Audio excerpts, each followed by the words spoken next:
할렐루야. 복음의 전교회 주일 예배에 오신 여러분을 주님의 이름으로 축복하고 또 환영합니다. 모두 자리에서 일어서 주시기 바랍니다. 여호와는 살아계시니 나의 반석을 찬송하며 내 구원의 하나님을 높일지로다. 이 시간 살아계셔서 지금도 우리와 함께 하시는 우리 구원의 반석이신 하나님을 다 함께 찬양하기 원합니다. 우리 먼저 주님의 영광 나타내셨네 함께 찬양하겠습니다.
우리 계속해서 찬송가 95장 나의 기쁨 나의 소망 되시며 함께 찬송하겠습니다.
아버지 나를 안으시고 바라보시는 아버지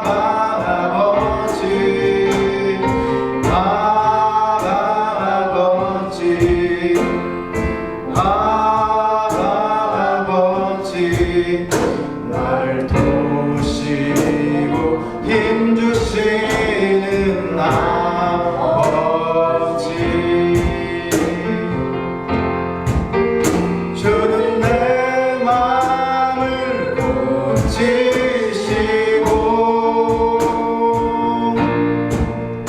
볼 수 없는 상처 만지시네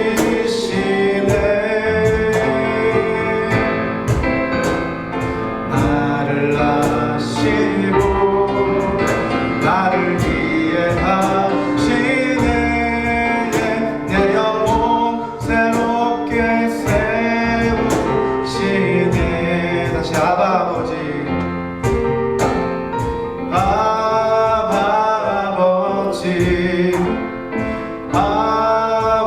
아버지 나를 안으시고 바라보시는 아버지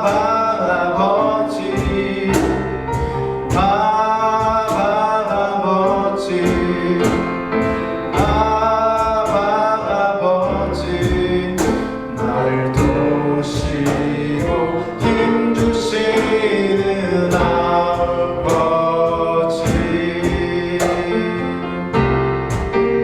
주는 내 마음을 고치시고 볼 수 없는 상처 만지시네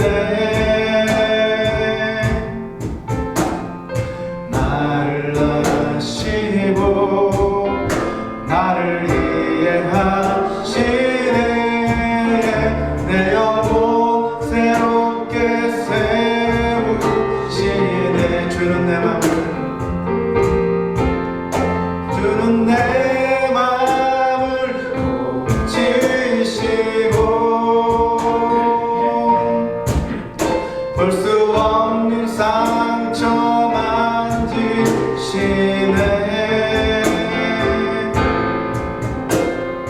나를 아시고 나를 이해하시네 내 영혼 새롭게 세우시네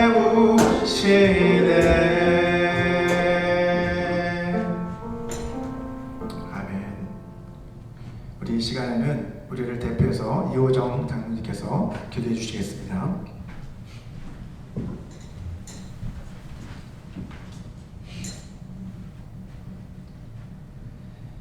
우리의 목자 되시며 만왕의 왕으로 오신 하나님 아버지께 감사와 찬양과 영광을 돌리옵나이다. 저희들의 심령을 붙잡아주고 인도하여 주셔서 이 시간도 주님께 온전히 드려지는 귀한 심령들 되게 하여 주시옵소서. 낮아지고 또 낮아서서 교만치 않게 하시고 주님만 오로지 바라볼 수 있는 굳건한 믿음에 세워주시길 원합니다. 저희들 붙잡아 주시옵소서. 힘주시고 능력 주시옵소서. 또한 지난 한 주간 이모저모로 알게 모르게 짓고 살아온 제약들, 교만했던 거, 나태했던 거, 게으르했던 거, 주님의 올바른 복음을 전파하지 못하고 세상과 더불어 살아왔던 저희들을 용서하시고 이 시간에 새롭게 도전하며 나갈 수 있도록 귀한 시간 되게 하여 주시옵소서. 복된 성전이 주님이 기뻐하시는 성전이 되게 하시고 복된 말씀이 저희들의 심령을 깨우는 귀한 말씀이 되게 하셔서 저희들의 마음속에 새롭게 도전하며 나갈 수 있도록 역사하시고 인도하여 주시옵소서. 날마다 말씀에 세우신 담임 목사님 언제나 강건함으로 채워주시길 원합니다. 성령으로 충만하게 하시고 말씀으로 충만하게 하시고 목사님 가정뿐 아니라 우리 모든 교우들 가정마다 성령으로 충만하게 하시며 불길 가운데 어려움 없게 하시며 건강하게 하시며 사회에 나가서나 직장에서나 가정에서나 주님의 참 평안을 누릴 수 있는 우리 모두가 되게 하여 주시옵소서. 지금 온 세상은 지구온난화로 인하여 폭염과 폭우로 인하여 많은 고통 중에 있는 사람들이 얼마나 많이 있습니까? 전쟁과 기근으로 어려움을 처한 많은 영혼들이 있습니다. 그들의 영혼이 주님을 알든 모르든 간에 아버지 하나님 그들을 보살피시고 전쟁과 기근이 멈추게 하시고 지구온난화로 인하여 환경이 무너지면 그런 아픔을 당하지 않는 나라들이 되게 하시고 대비할 수 있는 저희들의 심령 되게 하여 주시옵소서. 이 때마다 더욱더 주님을 갈망하는 믿음들 되게 하시고 주님을 바라볼 수 있는 굳건한 믿음들이 되게 하여 주시기를 원합니다. 이단들이 판을 치고 적 그리스도가 판을 치고 오직 주님의 복음만을 알고 살아가기엔 너무나 많은 혼탁한 세상 속에 살아가는 저희들 올바른 분별력 있게 하여 주셔서 주님의 복음을 올바로 듣고 읽고 기도하면서 날마다 승리하게 하여 주시옵소서. 오늘도 말씀 전하신 목사님 귀한 말씀 선포할 텐데 그 말씀 가운데 한 주간도 온전히 승리하기를 원하며 이 모든 말씀 우리 주 예수 그리스도 받들어 감사함으로 간절히 기도합니다. 아멘.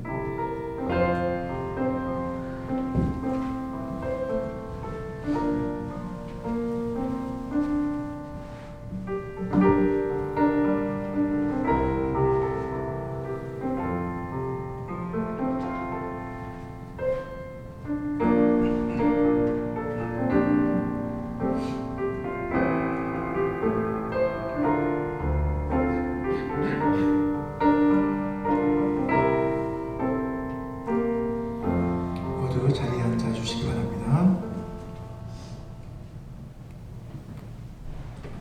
이 시간은 오늘 하나님께서 우리에게 주신 말씀 함께 봉독해 올려드리도록 하겠습니다.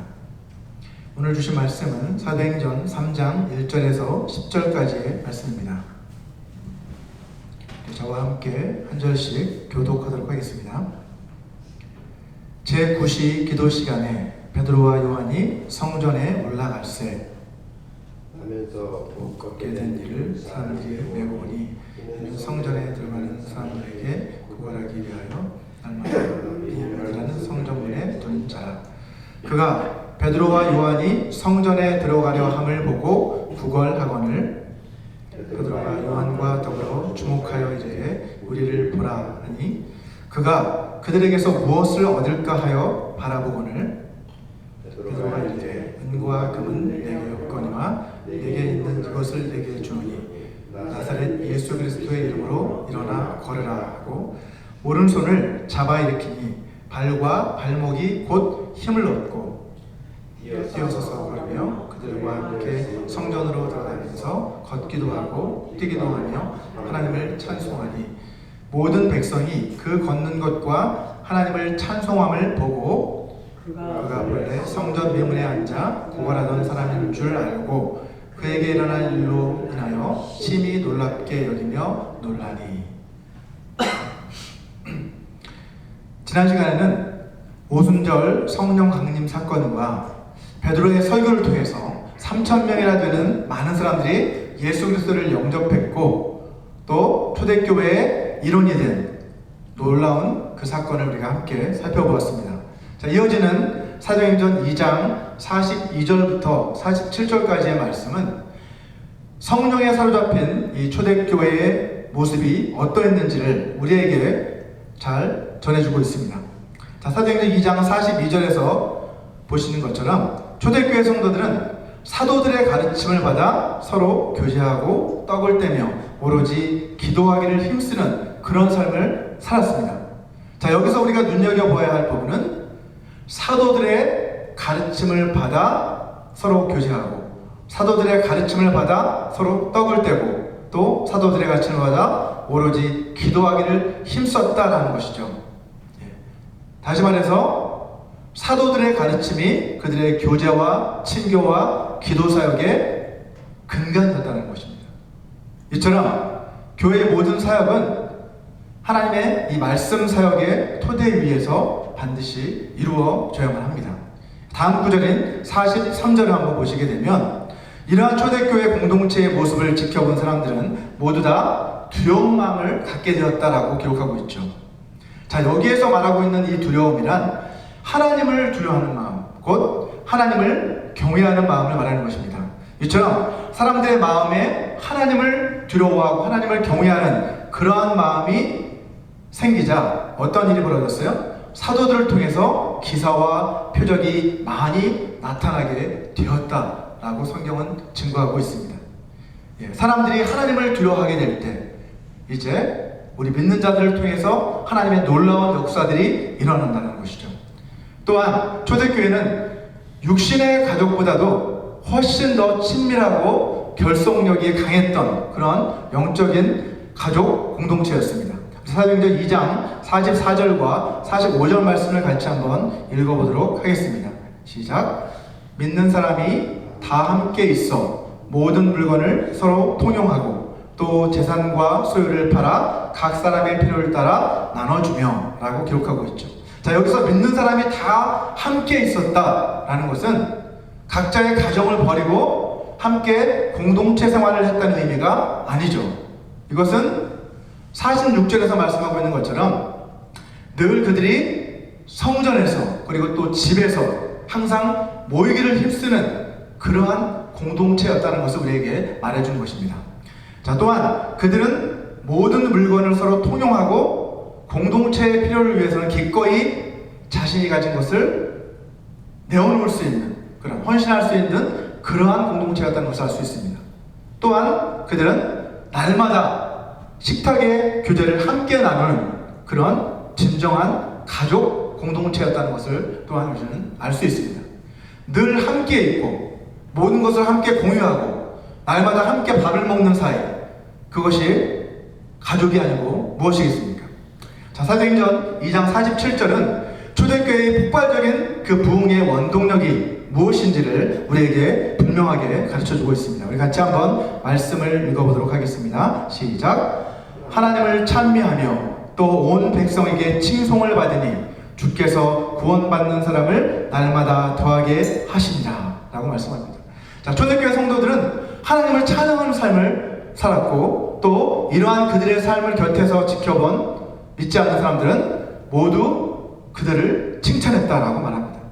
하지만 이것은 부흥의 열매를 맺기 위한 토양이 준비된 것이라고 할 수 있는 것이죠. 그러한 환경이 갖추어졌다라고 할 수 있습니다.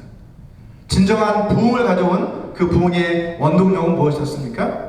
말씀에서 지금 말씀하고 있는 것처럼 바로 그 원동력은 주님이시다라고 성경은 분명하게 말씀하고 있습니다. 우리는 그 부흥의 통로가 되어주지만 그 부흥을 가져오시는 분은 바로 주님이시라는 것이죠. 47절 하반절을 한번 보면 주께서 구원받는 사람을 날마다 더하게 하시니라 라고 말씀합니다. 우리는 구원은 오로지 주님께 속해 있다. 주님으로 말미암는다는 이 사실을 반드시 잊지 말아야만 합니다. 오늘 본문의 사건은 사도행전 2장 43절에서 말씀하고 있는 많은 기사와 표적들 가운데 하나라고 할 수 있어요.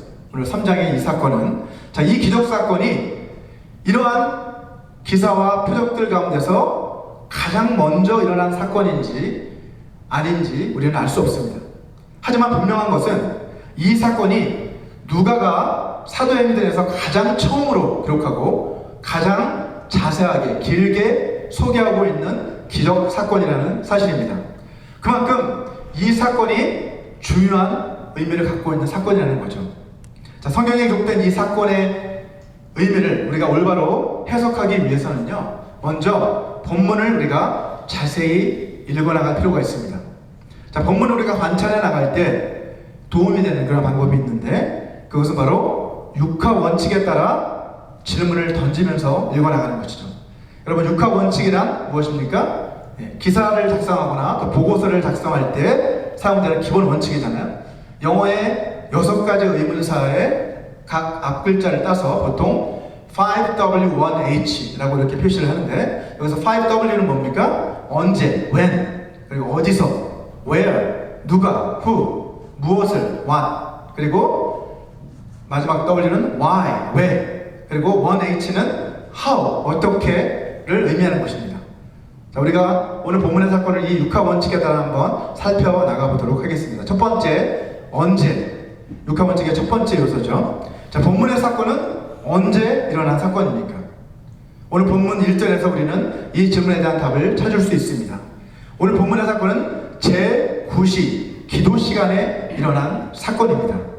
자, 여기서 제9시란 유대 시간인데 이것은 우리 시간으로 오후 3시 정도를 말하는 것입니다. 자, 탈무드에 따르면 그 당시 예루살렘 성전에서 오전 9시에 한 번, 그리고 오후 3시, 그리고 해가 질 무렵에 한 번, 이렇게 해서 유대인들은 3번을 그렇게 기도했다고 합니다. 성전에 올라가서. 자, 아마도 초대교회 이 성도들은 그들도 유대인들이었잖아요. 대부분이 유대인들이었잖아요. 그렇기 때문에 그들도 이 기도 시간에 맞추어서 성전에 함께 모여서 기도를 했던 것으로 그렇게 생각이 됩니다. 자, 그렇다면 두 번째, 육하원칙의 두 번째 요소죠. where. 본문의 사건은 어디에서 일어난 사건이었습니까? 오늘 본문 1절에서 말씀하고 있는 것처럼 이 사건은 베드로와 요한이 성전에 기도하러 올라가던 중에 일어난 사건입니다. 자, 그런데 이 사건이 일어난 보다 구체적인 장소가 본문 2절에 나와있죠. 본문 2절을 보면 나면서 못 걷게 된 이를 사람들이 메고 오니 이는 성전에 들어가는 사람들에게 구걸하기 위하여 날마다 미문이라는 성전문에 두는 자라 라고 말씀합니다. 자, 이 말씀을 통해서 우리는 이 본문의 사건은 예루살렘 성전의 문이 여러 개가 있는데 그 문들 가운데서 미문이라고 그렇게 불리는 아름다운 문이라고 불리는 그 문 앞에서 일어난 사건임을 확인할 수 있습니다. 자, 이 문이 성전의 어느 문을 가르치는지는 학자들 간의 의견이 분분합니다. 하지만 아름다운 문이다 라고 그렇게 이름을 붙인 것을 보게 되면 아마도 이 문은 굉장히 아름다웠던 것 같아요. 좀 화려하고 웅장했던 것 같아요. 자, 다른 문들에 비해서 좀 더 그랬다는 것이죠. 자, 역사가인 요세푸스도 이 문은 아름답고 값진 고린도산 황동으로 만들어진 그러한 아주 웅장한 문이었다라고 그런 기록하고 있습니다. 자, 세 번째, 육하원칙의 세 번째 요소는 누가라고 하는 질문이죠. 본문에 어떤 사람들이 등장하는지를 우리가 묻는 것이죠. 오늘 본문에서 가장 먼저 등장하는 사람들은 베드로와 요한입니다. 오늘 본문을 자세히 읽어보면 오늘 본문의 이 기적 사건에서 주도적인 역할을 했던 사람은 베드로라는 것을 우리는 알 수 있어요. 자, 요한은 처음부터 끝까지 어떤 존재로 기록되고 있어요? 베드로 옆에서 그냥 지켜보고 있는 인물로 그렇게 묘사되는 것을 볼 수 있습니다. 자, 그럼에도 불구하고 누가가 이 기적 사건에서 베드로와 요한을 굳이 함께 언급하고 있는 이유는 뭘까요? 그 중요한 이유가 있습니다. 자, 그것은 바로 성경에서 여러분 2라고 하는 이 숫자는 상징적인 의미를 가지고 있죠. 성경에서 2는 둘은 어떤 의미를 가지고 있습니까? 그것은 바로 증거의 수라는 그런 의미를 가지고 있다는 것을 알고 있습니다. 자, 그래서 예수님께서도 제자들을 보내실 때, 그래서 전도하게, 각 마을로 돌아다니고 전도하게 하실 때 어떻게 하십니까? 제자들을 둘씩 항상 짝을 지어 보내신 것을 볼 수 있습니다. 마가복음 6장 7절 말씀이죠. 12 제자를 부르사 둘씩 보내시며 더러운 귀신을 제어하는 권능을 주셨다라고 말씀합니다. 70인의 제자들을 파송하실 때도 마찬가지였습니다. 그리고 사도행전에서 보면 여러분 바울과 바나바가 세워질 때도 선교사로 파송될 때도 두 사람을 함께 세우는 모습을 우리는 성경에서 확인할 수 있습니다. 자, 이처럼 이 사건에서 베드로가 주도적인 그러한 역할을 했던 것은 사실이지만 사도 요한 역시 베드로와 함께 이 기적 사건에 참여했다는 것을 성경은 분명하게 말씀하고 있는 것입니다. 예수님의 증인으로서 그들은 지금 이 사건을 기록하고 있는 것이죠. 자, 제가 한국에서 중등부 전도사로 사역하던 교회가 있었는데 그 교회에서는 매년 어려운 지방교회들을 돕기 위해서 CWT 전도팀을 파송을 했습니다. 자, CWT란 Continuous Witness Training의 약자로 지속적인 증거 훈련 이런 뜻인데, 자, 이것은 아주 오래전에 미국 남침례교단, 저희 교단이죠, 이 SBC에서 만든 전도 훈련 프로그램입니다.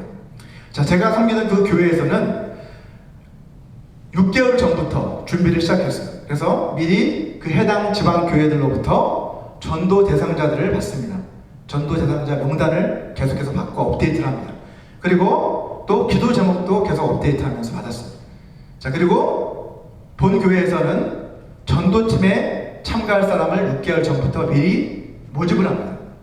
그래서 그 6개월 동안에 어떤 일이 벌어지냐면 전도 훈련을 합니다. 말씀을 가지고 어떻게 말씀을 증거할지를 훈련하는 거예요. 6개월 동안.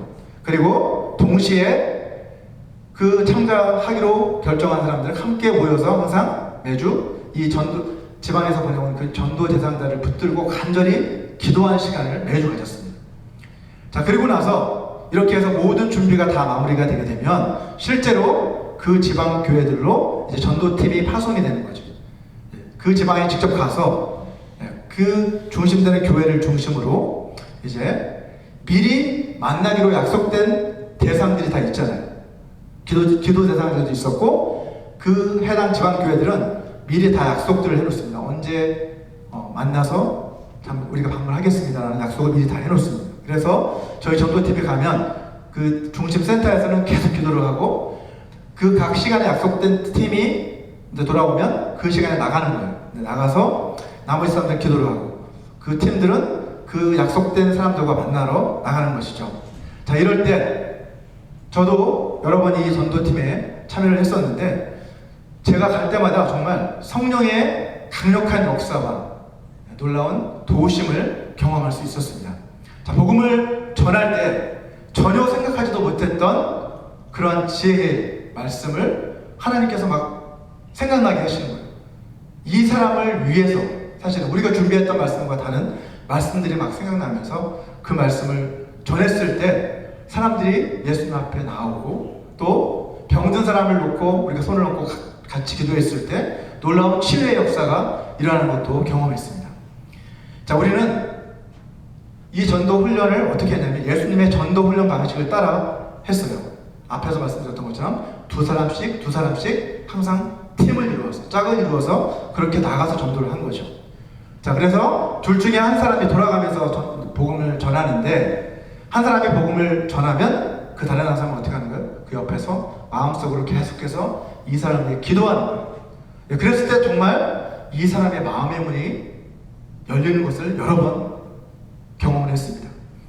이렇게 전도했을 때 놀랍게도 결신율이, 이렇게 복음 전하고 예수님을 믿겠다라고 결신한 사람들의 비율이 90%를 넘었어요. 즉 100명에게 복음을 전하면 그 중에서 90명 이상이 예수님을 영접했고, 그 중에 대부분이 그 다음 주에 교회를 출석하는 그런 놀라운 일이 일어났습니다. 자, 그런데 이처럼 놀라운 이 구원의 역사를 이루신 분은 우리가 아니라 하나님이시라는 것을 우리는 결국 고백하지 않을 수 없었다는 것이죠. 물론 우리가 6개월간 말씀을 계속해서 준비하고 또 기도로 준비했기 때문에 하나님은 우리를 통해 일하신 것입니다. 이처럼 하나님께서는 준비된 사람들을 통해서 일하시는 분이시잖아요. 하지만 그 구원의 역사를 이루시는 분은 하나님이시라는 것, 그것을 우리는 매번 고백하지 않을 수 없었습니다. 오늘 본문의 이 기적 사건도 마찬가지라는 것이죠. 이러한 놀라운 기적을 일으키신 분은 주님이시지 결코 베드로가, 또 베드로와 요한이 아니라는 것을 우리는 기억해야만 합니다. 오늘 본문에 등장하는 또 다른 인물은 본문 2절에서 보시는 것처럼 나면서부터 걷지 못하게 된 한 사람이죠.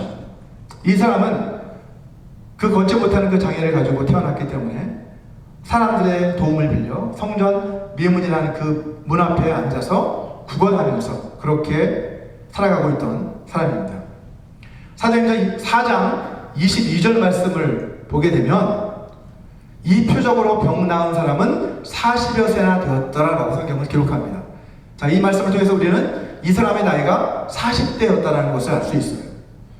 자, 이 사람은 선천적인 장애를 가지고 태어나서 사람들의 도움 없이는 살 수 없는 그런 사람이었다는 것을 알 수 있었고, 또 이 사람은 날마다 구걸하기 위해서 다른 사람들의 도움을 빌려야 했던 사람이었다는 것을 알 수 있습니다. 그리고 그 사람의 나이는 40대였다는 것을 우리가 알게 됐죠. 누가 봐도 이 사람은 참으로 불행한 그런 사람으로 비춰졌을 거예요. 아마도 그의 뒤에 딱 버티고 서 있는 그 웅장하고 화려한 그 미문, 아름다운 그 문, 그 성전문으로 인해서 그 앞에서 초라한 모습으로 구걸하고 있는 이 사람의 모습은 더욱더 불쌍해 보이고 초라해 보였을 것입니다. 그에게 있어서 무엇보다도 가장 그를 절망스럽게 만드는 그런 현실은 무엇일까요? 그가 타고난 그런 신체적인 장애로 인해서 성전을 목전에 두고도 그 성전에 들어가서 하나님께 기도하고 하나님을 예배하고 싶어도 예배할 수 없는 그러한 자신의 신세였을 것입니다. 여러분, 유대 문헌들에 따르면 구약의 율법도 마찬가지고 그 당시에는 신체적인 그러한 장애를 가진 사람들은 성전에 들어가는 것이 금지되어 있었다고 합니다. 그가 몇 살 때부터 구걸을 시작했는지는 우리는 정확히 알 수는 없지만 앞에서 살펴본 것처럼 40대였다라는 것을 우리가 생각해 보면 아마 그는 상당히 오랜 세월 지금까지 구걸을 해왔다는 것을 알 수 있어요. 자, 예수님이 사역하시는 그동안에 그는 분명 이 성전 미문 앞에 그 자리에 늘 앉는 그 자리에 앉아서 구걸을 하고 있었을 것입니다. 그는 분명 예수님에 대한 소문도 들었을 것이고 예수님을 만날 기회도 분명히 있었을 거라고 저는 생각합니다. 하지만 오늘 본문에서 보듯이 그는 예수님을 만나 치료받지 못한 것이 분명하잖아요. 아직까지 장애를 가지고 그 자리에 앉아 구걸을 하고 있잖아요. 아마 그도 분명 예수님에 관한 그 소식을 분명히 듣고 자신도 고침을 받을 수 있는 기회가 저는 분명히 있었다고 생각하지만 혹시 운이 없어서 그렇지 못했을 가능성도 있겠죠. 하지만 우리는 그 사실은 알 수 없습니다. 어쨌든 간에 그는 여전히 그 자리에 있었다는 것이죠. 자, 네 번째로 우리가 던져보아야 될 질문은, 육하원칙의 네 번째 질문은 무엇을? 이라는 질문입니다. 그가 베드로와 요한에게서 기대한 것은 무엇이었을까요?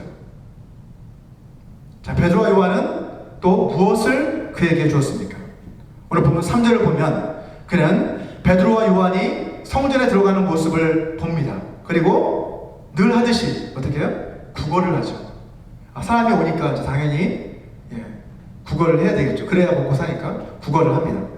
자, 그가 이렇게 구걸을 한 상황에서 그들을 향해 기대했던 것은 뭘까요, 여러분? 무엇을 기대했을까요? 베드로와 요한이 다가오는 모습을 보고 그는 무엇을 기대했어요? 그들이 자기에게 동량을 해주기를 분명히 기대했을 것입니다. 돈을 기대했겠죠. 자, 그런데 본문 4절을 보면 그 모습을 보고 베드로와 요한은 어떻게 합니까? 함께 그 사람을 주목했다라고 해요.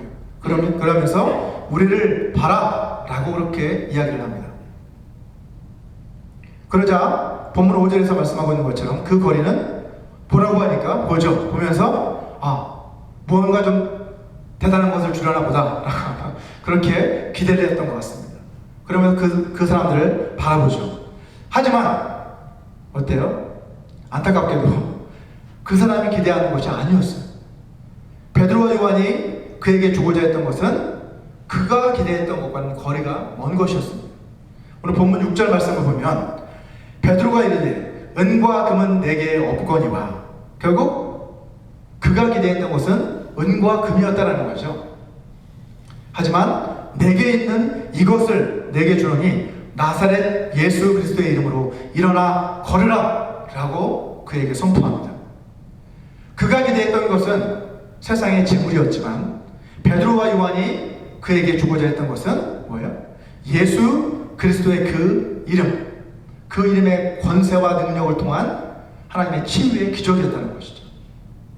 이 치유의 은혜를 그가 받기를 원했던 것입니다.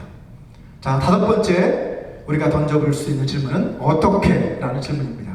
이 기적 사건은 어떻게 일어났습니까? 이 사람은 어떻게 고침을 받았습니까? 오늘 본문 7절을 보시면 그들이 어떻게 합니까? 베드로와 요한이 그 사람의 오른손을 잡아 일으켰다 라고 말합니다. 그랬더니 그 사람의 발과 발목에 힘이 생겼다라고 말씀하고 있어요. 자, 여기에서 우리는 사도행전의 이 저자인 이 누가라는 사람이 의사 출신답게 이 치유의 그 과정들을 아주 단계적으로 상세하게 묘사하고 있는 것을 볼 수 있습니다. 헬라어로 보면 그 당시에 잘 사용하지 않는 그런 의학적인 용어들을 사용했다라고 주석가들은 이야기합니다. 자, 이어서 8절 말씀을 우리가 한번 세 번역으로 같이 한번 읽어보도록 하겠습니다. 시작. 벌떡 일어나서 걸었다. 그는 걷기도 하고 뛰기도 하며 하나님을 찬양하면서 그들과 함께 성전으로 들어갔다 라고 그렇게 번역하고 있죠. 자, 이게 좀 더 리얼한 생동감이 있는 그런 번역이라서 함께 읽어봤습니다. 자, 그는 먼저 앉은 자리에서 벌떡 일어났다는 거예요. 벌떡 일어나서. 그래서 막 걷기 시작하는 거예요. 자, 그러다가 나중에는 걷는 것뿐만 아니라 어떻게 해요? 막 뛰기도 합니다. 그러면서 하나님을 찬양하는 그런 모습을 보게 됩니다. 결국 이 사람은 어떻게 해요? 그토록 그가 말했던 것처럼 이제 드디어 베드로와 요한과 함께 성전 안으로 들어가죠. 그런 난생 처음으로 성전 안에 들어가서 어떻게 해요? 마음껏 뛰며 하나님을 찬양합니다. 얼마나 신이 났겠습니까? 자, 그는 자기 자신을 치유해 주신 그 하나님, 그분이 하나님이시라는 것을 그는 깨닫고 온 힘을 다해 기뻐 뛰며 하나님을 찬양했던 것이죠. 그리고 성전에서 이 모습을 사람들이 보게 됩니다. 이 모습을 본 사람들은 어떤 반응을 보입니까? 그가 성전 미문에 앉아서 항상 구걸하던 그 사람이구나 라는 것을 그들이 알아채고는 그로 인해 심히 놀랐다. 여기 보면 일어난 그 일로 인하여 심히 놀랍게 여기며 또 놀라니라 이렇게 기록하고 있어요. 얼마나 놀랐으면 이렇게 표현하고 있겠습니까? 자, 심히 놀랐다는 것은 그들이 왜 놀랐다는 걸까요? 하나님에 대한 두려움이 생겼다는 거예요. 앞에서 얘기했던 것처럼 하나님을 경외하는 마음이 생겼다는 거예요. 이 일을 행하실 수 있는 분은 하나님밖에 없으시구나라는 것을 그들도 느꼈다라는 것이죠. 그래서 그들은 두려움에 사로잡히고 놀라움에 사로잡힌 것이죠. 자, 성전 미문에 앉아 구걸하던 그 거린이 이제 하나님을 기뻐 뛰며 찬양하는 예배하는 그러한 예배자로 변화된 것입니다. 그는 비록 예수님이 이 땅에 계시는 동안에는 그분을 만나 치료받지 못했어요. 그렇게 보면 불행한 사람이었다고 생각될 수 있습니다. 하지만 그는 베드로와 요한을 만나서 그들을 통해서 이제 죽음 가운데서 부활하신 그 예수님을 그가 만나게 된 것입니다. 그리고 이제 그분의 능력으로 치료를 받고 이제는 그분을 증거하는 사람들이 그 사람을 보고 하나님을 경외하게 되는 그러한 예수님의 증인으로 그는 변화된 것이죠. 여기서 말씀하고 있는 것처럼 이 사람의 이 변화 어떻게 변화가 된 것입니까? 이 변화는 베드로와 요한이 준비한 것이 아니라 하나님께서 모든 섭리하신 가운데 예수님이 이 땅에 계신 동안에는 그렇게 그분을 만나지 못했지만 하나님은 우리는 정확히 어떠한 섭리인지 알지 못하지만 이때에 베드로와 요한을 만나게 하심으로 놀라운 초대교회의 그 역사의 출발점이 되도록 그렇게 역사하셨다는 것을 알 수 있습니다. 자, 이제 육하 원칙의 마지막 6번째 요소 왜라고 하는 질문입니다. 하나님께서는 이 누가라는 저자를 통해서 오늘 본문에 이 기적 사건을 기록을 하셨는데 그 이유가 무엇일까? 왜 하나님은 이 사건을 가장 먼저 기록하셨을까? 라고 하는 그 질문입니다. 첫 번째, 하나님께서 그를 통해 이 사건을 기록하게 하신 이유는 우리에게 예수 그 이름에 권세가 있다는 그 사실을 우리에게 깨우쳐 주시기 위해서라고 저는 생각합니다. 자, 성경에서 권세, 영어로는 뭐라고 그래요? authority라고 하죠. authority. 자, 이 authority라고 하는데 이 권세라는 말과 우리가 자주 운동하는 그 단어가 있죠. 뭡니까? 능력이라고 하는 단어. 파워. authority하고 파워는 분명히 다른 것입니다. 이 둘은 서로 밀접한 관계가 있긴 하지만 서로 분명히 다른 의미를 가지고 있어요. 먼저 파워, 그 능력이라는 이 말은 헬라어로는 뭐라고 해요, 여러분? 두나미스라고 하죠. 다이너마이트의 원래 그 헬라어 단어인 두나미스. 두나미스라는 겁니까? 능력이라는 뜻인데, 이 두나미스는 어떤 일을 우리가 할 수 있는 능력을 말하는 거예요. 어떤 일을 우리가 해낼 수 있는 능력, 그것이 두나미스입니다. 자, 그런 반면에 authority, 즉 권세라는 것은 헬라어로는 엑수시아라고 하는데, 엑수시아는 뭐예요? 이것은 어떤 것을 다스리거나 통제할 수 있는, 컨트롤할 수 있는 그러한 권리나 특권을 가리킬 때 이 엑수시아라는 단어를 사용합니다. 둘이 분명한 차이가 있다는 것이죠.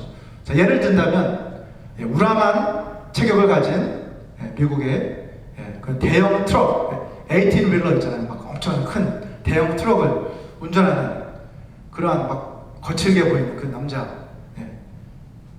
그런 운전자들이 있잖아요. 운전자가 막 과속을 막 해요. 자, 그런데 그 뒤에서 누가 따라가냐면 몸도 호리호리하고 연약해 보이는 그런 교통 여순경이 막 경찰차를 타고 쫓아가서 이제 그 차를 세웁니다. 자, 육체적인 겉으로 보기에는 어떻습니까? 우락부락하고 막 우락부락하게 생기고 힘도 근육이 막 이렇게 튀어나온 그 사람은 뭘 가지고 있는 거예요? 파워가 있어요. 이 사람은 파워가 있습니다. 제압할 수 있어요. 싸우면 이길 수 있는 힘이 있어요. 하지만 이 교통 순경에 어떠한 힘이 있습니까? 뭐가 있습니까? 신호를 무시하고 또 속도 제한을 무시하고 막 달리고 있는 그 대형 트럭을 멈춰 세울 수 있는 그러한 권리가 있다는, 그러한 어서리티가 있다는 거죠. 권위가. 그래서 그를 멈춰 세우고 그에게 범칙금을 부과할 수 있는 그러한 어서리티가 이 여순경에 있다는 것을 알 수 있습니다. 이와 같이 다른 거예요. 권위와 파워는 다른 것입니다. 오늘 본문 6절에서 베드로가 그 병자에게 예수 이름으로 일어나 걸으라 라고 이렇게 명령할 수 있었던 이유는 그에게 무엇이 있었기 때문에? 예수 이름에 권세가 있었기 때문에 그는 그렇게 명령할 수 있었다는 거예요. 예수 이름의 권세를 그에게 주셨기 때문에, 하늘과 땅의 모든 권세를 너에게 주노니 라고 분명히 약속하셨고, 또 성령이 강림하심으로 말미암아 그에게 그러한 권세가 주어졌기 때문에 그는 담대하게 일어나 걸으라 라고 명령할 수 있었다는 것이죠. 자, 예수님께서는 제자들에게 귀신을 쫓아내며 모든 질병을 고치는 권세를 주셨다라고 마태복음 10장 1절은 말씀하고 있습니다. 같이 한번 읽어볼까요? 시작. 예수께서 그의 12제자를 부르사 더러운 귀신을 쫓아내며 모든 병과 모든 약한 것을 고치는 권능을 주시니라. 자, 이처럼 베드로에게 예수 이름의 그 권세를 주셔서 그에게 그 권세가 있었지만, 사실 그 예수 이름의 그 능력은 베드로에게서 나온 것이 아니라는 거죠. 누구에게서 나온 거예요? 그 능력은, 실제적인 능력은 어디에서? 그 안에 거하시는 성령의 능력에서 나온 것이라는 거예요. 이것을 우리는 혼동해서는 안 된다는 것이죠. 우리에게 예수님의 권세가 있어서 귀신을 명해서 나가라 라고 명할 수도 있고, 병고침을 위해서 우리가 그 이름을 사용할 수도 있지만, 그 능력은 내가 능력이 있어서 막 귀신을 내가 때려잡을 수 있는 뭔가 영적인 파워가 내가 엄청나게, 내가 우리 게임 같은 데서 에너지 레벨을 막 높여놨기 때문에 이 귀신을 확 제압할 수 있는 능력이 생긴 것이 결코 아니라는 거예요. 이게 많은 사람들이 착각하는 것입니다. 우리는 사실은 내가 애쓰고 노력하는 것을 얼마나 내려놓느냐에 따라 사실 그 파워가 나오는 거예요. 사실 내가 할 수 있다고 생각할수록 그것은 악한 자에게 속기 쉬운 그런 환경을 주장합니다. 오히려 저는 할 수 없습니다. 오히려 주님의 능력을 의지합니다라고 내가 나를 내려놨을 때 우리를 통해서 하나님의 능력이 역사하기 시작하는 거예요. 자, 두 번째로 이 기적의 사건을 누가로 기록하게 하신 그 이유는 우리에게 주신 그 예수 이름의 그 권세를 우리가 보다 적극적으로 사용해야 한다는 것을 우리에게 깨우쳐 주시기 위함이라고 생각합니다. 오늘 본문에 나오는 은과 금으로 꾸며진 세상의 것들로 꾸며진 그런 화려한 성전 미문, 그것은 세속화되어 버리고 또 경건의 능력을 잃어버린 그 당시 유대교의 그 모습을 상징적으로 보여주고 있었습니다. 저는 그것이 그러한 상징성을 갖는다고 믿어요. 더 나아가서 이것은 오늘날로 적용을 해본다면 지나친 상업주의에 물들어버리고 또 외적인 성장에만 치우쳐버린 오늘날의 교회들에게도 동일하게 적용되는 말씀이라고 저는 생각합니다. 여러분, 하나님의 나라는 어떤 자격이나 조건을 갖춘 사람들만이 들어갈 수 있는 그런 나라가 결코 아닙니다. 하나님의 나라는 예수님을 믿는 사람이라면 누구나 다 들어갈 수 있는, 누구나 초대받는 그러한 나라죠. 교회는 세상에서 가장 연약해 보이고 가진 것 없어 보이는 그런 사람들도 들어올 수 있는 공동체가 되고, 거절당하고 세상에서 거절당하고 세상에서 상처받은 그런 사람들이 오히려 환대받고 또 그 안에 들어와 회복을 경험하는 그러한 공동체, 그러한 장소가 되어야만 합니다. 베드로와 요한은 성령으로 거듭난 이후에 이제 전혀 다른 새로운 사람들이 되었어요. 그들은 세상 사람들이 원하는 것을 주기보다는 이제 세상 사람들에게 그들에게 정말 필요한 것이 무엇인지를 알고 그들에게 그것을 줄 수 있는 그런 사람들로 변화됐어요. 세상 사람들이 원하는 것은 무엇이었습니까? 은과 금입니다. 그들은 세상 사람들이 은과 금을 원해요. 하지만 그들은 모두 주가 필요해 라는 찬양도 있잖아요. 그들이 필요한 것은 뭐예요? 예수 그리스도의 그 이름을 통한 구원의 은혜가 그들에게 필요하다는 것을 우리는 너무나 잘 알고 있습니다. 우리는 이 예수 이름의 그 권세가 우리에게 있다는 이 사실을 기억해야만 한다는 것이죠. 이것을 잊을 때가 우리가 너무나 많다는 겁니다. 매일의 삶 속에서 그 이름의 권세를 우리가 사용하기를 하나님은 원하신다는 거예요. 예수님은 주님에 대해 알지 못하는 그러한 사람들을 우리가 만났을 때 어떻게 하기 원하십니까? 그 이름의 권세를 의지해서 담대하게 주변 환경 생각하는, 때를 얻든지 못 얻든지 예수님에 대해서 이야기하기를 주님은 원하고 계신다는 거예요. 질병으로 고통받고 있거나 또 악한 영들에게 사로잡혀 시달리고 있는 그런 사람들을 우리가 만난다면 주저하지 말고 예수님의 그 이름의 권세를 의지해서 어떻게 해요? 그들을 위해 기도해주고 또 귀신을 쫓아내 주어야 한다는 것이죠. 자, 우리가 예수 이름의 그 권세를 이렇게 주저하지 않고 사용하게 될 때 어떠한 역사가 일어납니까? 나의 능력이 아니라 우리 안에 계신 성령의 그 능력이 우리를 통해 나타나게 된다는 거예요. 성령의 나타남과 능력을 통해 예수님도 사역을 감당하셨어요. 하물며 우리들이 있습니까, 여러분? 우리들도 그 성령의 나타남과 능력을 의지해서 하나님이 일하시도록 우리를 내어주는 그러한 삶을 살아야만 합니다. 저와 여러분 모두가 날마다 우리에게 주신 이 예수 이름의 그 권세와 또 성령의 능력을 힘입어서 날마다 하나님의 나라를 담대히 증거하는 그런 삶을 살아가게 되시기를 주님의 이름으로 축원합니다. 우리 이 시간 이 말씀을 함께 생각하시면서 우리 같이 기도하는 시간을 갖기 원합니다. 우리 기도하실 때 먼저 우리에게 주신 이 예수 이름의 권세가 얼마나 귀한 것인지를 우리 다시 한번 생각하면서 또 감사했으면 좋겠습니다. 그리고 날마다 우리에게 주신 그 예수 이름의 권세와 능력을 의지해서 담대히 하나님의 나라를 증거할 수 있는, 그 이름을 선포할 수 있는 삶을 살아가게 해달라고 우리 다 같이 통성으로 기도하겠습니다. 거룩하신 아버지 하나님 감사합니다. 하나님 아버지 하나님 저에게 예수 그 이름의 놀라운 권세를 주시니 감사합니다.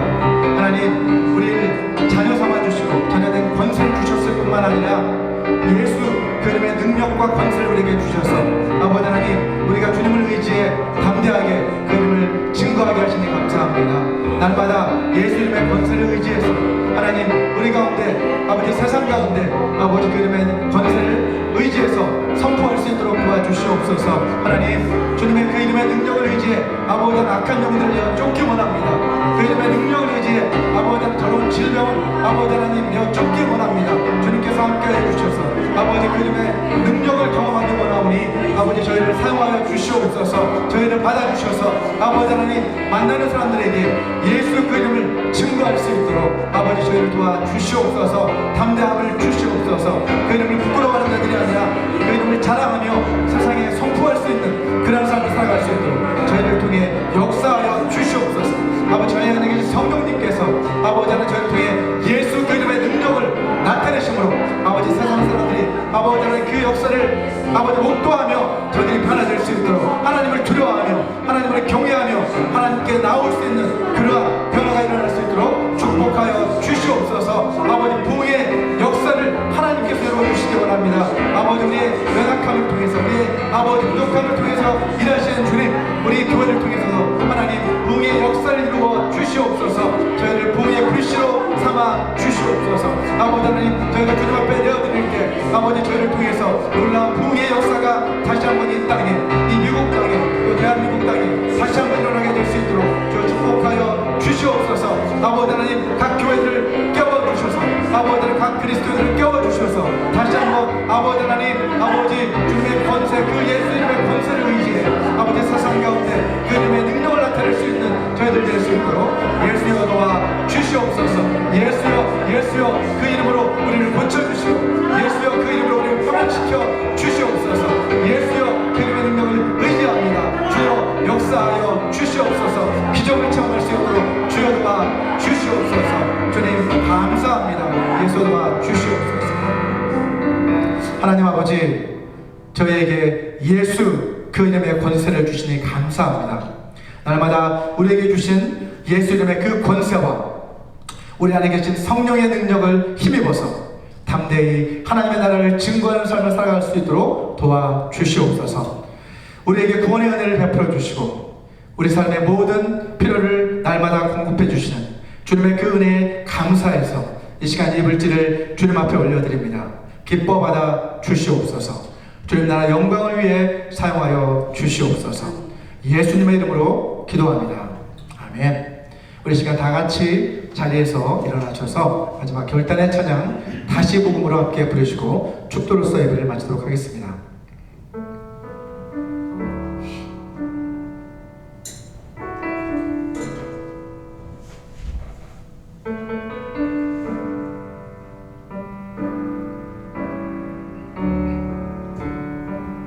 하나님 독생자 예수 그리스도 그분만이 오직 길과 진리 생명이라. 세상 다 변하고 사람들 변해도 나에겐 복은 십자가뿐이라.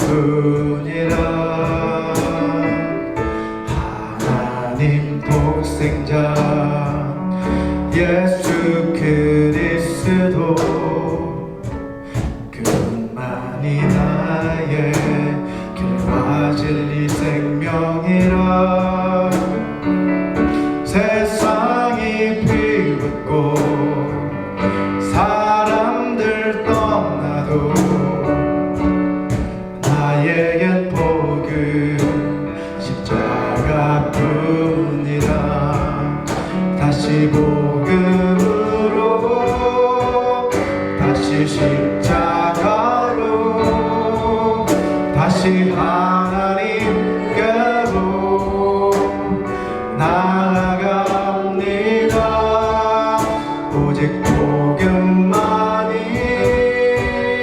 오직 십자가만이 오직 하나님만이 나의 전부입니다.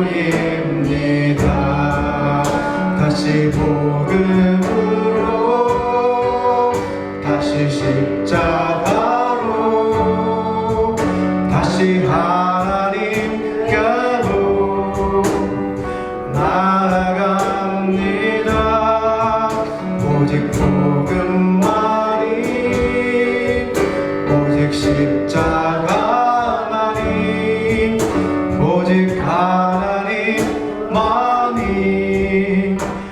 나의 전부입니다.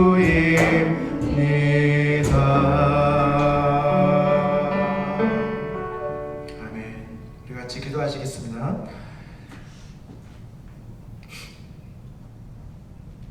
지금은 주 예수 그리스도의 은혜와 하나님의 사랑과 성령 하나님의 교통하심이 날마다 예수 이름의 권세와 성령의 능력을 힘입어 하나님 나라를 증거하는 삶을 살아가기로 결단하는 모든 사람들에게 영원히 함께 하시기를 간절히 축원하옵나이다.